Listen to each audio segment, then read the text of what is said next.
So we have 2 points here, point D at 1, 5, and point E at 3, minus 3, and we want to find an equation of a line passing through these 2 points.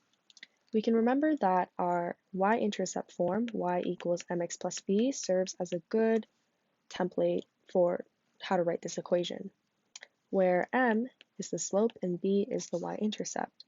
So let's start by finding the m aspect of this equation, the slope. We can recall that m equals rise, which is a change in y, over run, which is a change in x, which can also be written as y2 minus y1, the difference in y, over x2 minus x1, the difference in x. Let's go ahead and call point E our y2 and x2, and point D our y1 and x1. That's going to be minus 3 minus 5 over 3 minus 1. That gives us a slope of minus 8 over 2, which simplifies to minus 4. Now that we have our slope and 2 points, we can plug in these values into point slope, which is y minus y1 equals m times x minus x1.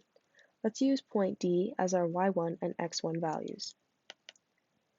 That's going to be y minus 5 equals minus 4, which is our slope, times x minus 1. Let's open up this bracket and distribute the terms inside.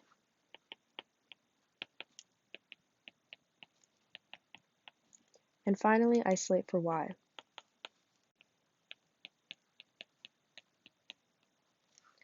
Therefore, our final answer and the equation of the line passing through both these points is y equals minus 4x plus 9.